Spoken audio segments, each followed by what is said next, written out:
Assalamualaikum warahmatullahi wabarakatuh.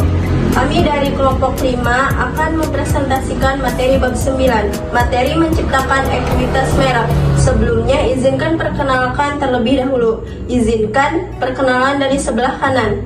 Perkenalkan, nama saya Adinia Febriani Mutiarasari, saya sebagai pemateri 1. Perkenalkan, saya Anissa Berliani, saya sebagai pemateri 2. Perkenalkan, saya Chelsea Warahuzana sebagai pemateri 3. Perkenalkan, saya Melanie Ayanulita sebagai pemateri 4. Perkenalkan, nama saya Nasa Dewi Ratnanda sebagai pemateri 5. Perkenalkan, nama saya Tiara Gracia sebagai pemateri 6. Selanjutnya, kami akan mempresentasikan materi kami. Definisi merek. Menurut American Marketing Association, merek adalah produk atau jasa yang dimensinya mendiferensiasikan merek tersebut dengan beberapa cara dari produk atau jasa lainnya yang dirancang untuk memuaskan kebutuhan yang sama. Perbedaan ini bisa fungsional, rasional, atau nyata berhubungan dengan kinerja produk dari merek. Perbedaan ini bisa juga lebih bersifat simbolis, emosional, atau tidak nyata berhubungan dengan apa yang direpresentasikan merek. Ruang lingkup penetapan merek. Penetapan merek atau branding adalah memberikan kekuatan merek kepada produk dan jasa. Penetapan merek adalah tentang menciptakan perbedaan antar produk. Penetapan merek menciptakan struktur mental yang membantu konsumen mengatur pengetahuan merek tentang produk dan jasa dengan cara yang menjelaskan pengambilan keputusan mereka dan dalam prosesnya memberikan nilai bagi perusahaan. Keberhasilan penetapan merek. Agar strategi penetapan merek berhasil dan nilai merek dapat tercipta, konsumen harus diyakinkan bahwa ada perbedaan berarti di antara merek dalam kategori produk atau jasa.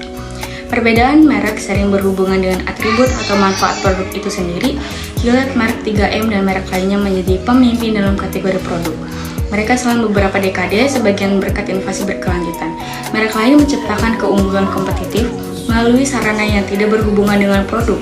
Gucci, Chanel, LV, dan merek lain menjadi pemimpin dalam kategori produk mereka dengan memahami motivasi dan keinginan konsumen serta menciptakan citra yang relevan dan menarik di sekitar produk.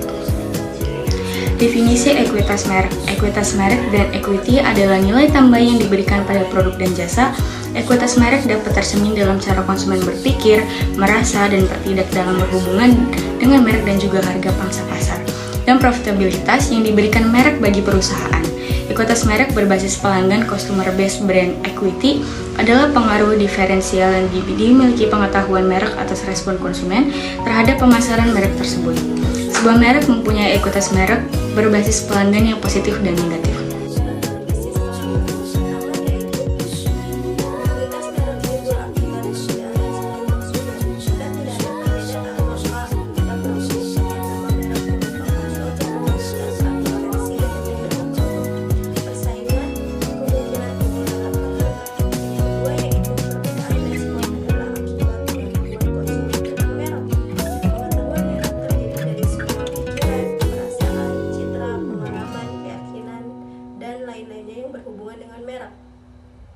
Secara khusus, merek harus menciptakan asosiasi merek yang kuat, menyenangkan, dan unik dengan pelanggannya. Seperti yang dilakukan Volvo tentang keamanan, Hallmark tentang perhatian, Harley Davidson tentang pengalaman. Yang ketiga yaitu respon diferensial dari konsumen yang membentuk ekuitas merek tercermin dalam persepsi, preferensi, dan perilaku yang berhubungan dengan semua aspek pemasaran merek. Merek yang lebih kuat menghasilkan pendapatan yang lebih besar. Karena itu, tantangan bagi pemasaran dalam membangun merek yang kuat adalah memastikan bahwa pelanggan memiliki jenis pengalaman yang tepat dengan produk, jasa, dan program pemasaran yang peran merek. Merek mengidentifikasi sumber atau pembuatan produk dan memungkinkan konsumen bisa individual atau organisasi untuk menuntut tanggung jawab atas kinerja kepada pabrikan atau distributor tertentu. Konsumen dapat mengevaluasi produk yang sama secara berbeda tergantung pada bagaimana pemarkaan produk tersebut. Merek juga melaksanakan berbagai fungsi yang berharga bagi perusahaan. Yang pertama yaitu merek menyederhanakan penanganan atau penelusuran produk. Contohnya yaitu Shopee. Shopee sebagai platform e-commerce, Shopee mempermudah penelusuran produk melalui kategori yang terorganisir, pencarian berbasis filter misalnya mencari harga, lokasi, dan rating, serta algoritma rekomendasi yang relevan dengan preferensi pada pengguna. Yang kedua yaitu merek membantu mengatur catatan persediaan dan catatan akuntansi.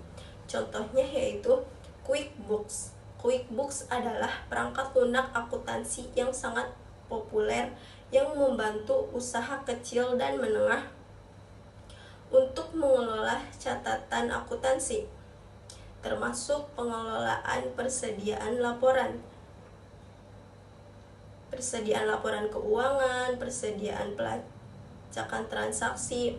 QuickBooks menyederhanakan proses akuntansi dengan fitur otomatis dengan pelaporan dan integrasi dengan sistem lainnya. Yang ketiga yaitu merek juga menawarkan perlindungan hukum kepada perusahaan untuk fitur-fitur atau aspek unik produk.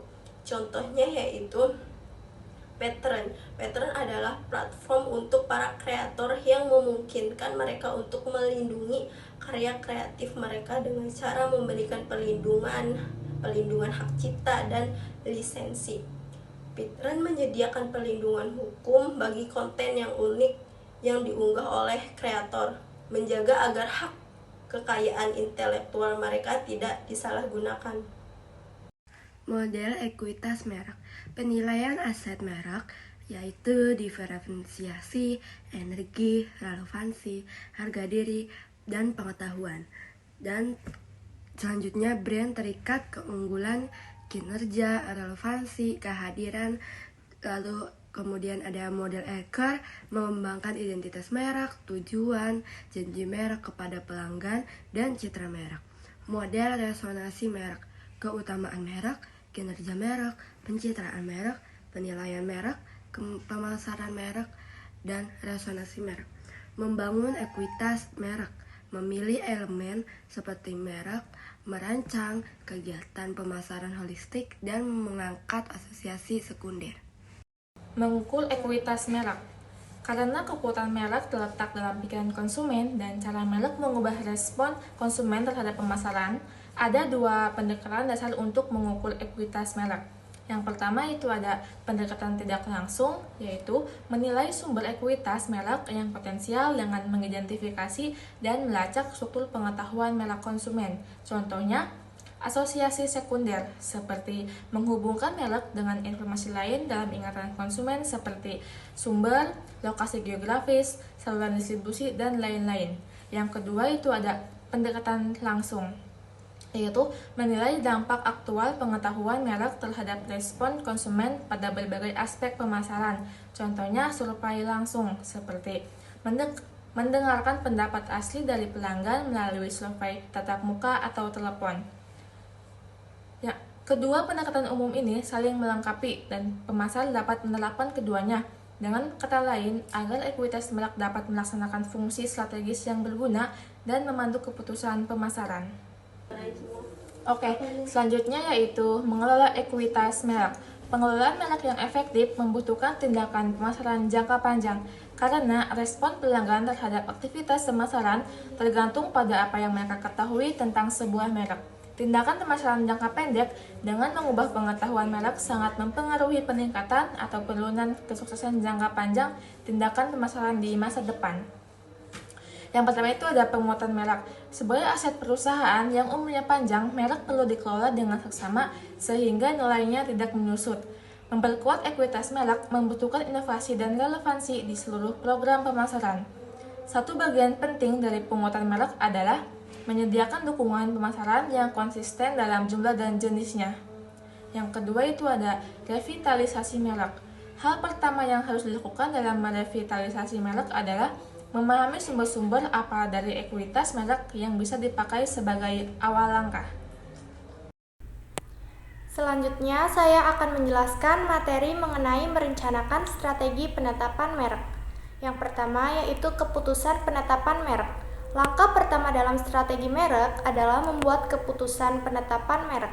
Artinya, kita harus menentukan apakah ingin membuat merek baru atau mengembangkan merek yang sudah ada. Ini penting karena keputusan ini akan mempengaruhi bagaimana konsumen mengenal dan mempercayai produk kita. Misalnya, perusahaan sepatu lokal memutuskan untuk memperkenalkan merek baru khusus untuk olahraga outdoor, meskipun mereka sudah terkenal dengan sepatu formal. Keputusan ini diambil untuk menjangkau segmen pasar baru. Kemudian yang kedua yaitu perluasan merek atau brand extension. Adalah cara memperluas jangkauan produk dengan menggunakan nama merek yang sudah dikenal. Keuntungannya, ini bisa membuat produk baru lebih cepat diterima. Tapi kita harus hati-hati karena jika terlalu banyak produk, merek bisa kehilangan fokus. Contohnya, merek elektronik ternama seperti Samsung yang awalnya hanya memproduksi televisi, kini menambah ke smartphone dan peralatan rumah tangga. Karena merek mereka sudah dipercaya, produk baru ini lebih mudah diterima konsumen. Kemudian yang ketiga, portofolio merek. Portofolio merek adalah kumpulan dari semua merek dan lini produk yang dimiliki perusahaan. Dengan mengelola portofolio merek, perusahaan dapat menawarkan berbagai kategori produk untuk memenuhi kebutuhan konsumen yang berbeda. Contohnya, Unilever memiliki portofolio merek yang luas seperti Dove untuk produk perawatan kulit dan Lifebuoy untuk produk kesehatan. Dengan strategi ini, mereka bisa menjangkau berbagai jenis konsumen. Jadi, kesimpulannya yaitu menciptakan ekuitas merek adalah proses membangun nilai dan kepercayaan konsumen terhadap merek kita. Dengan menetapkan strategi seperti penerapan merek yang tepat, memperluas merek, dan mengelola portofolio, kita dapat memperkuat posisi merek dan memberikan keuntungan jangka panjang bagi perusahaan.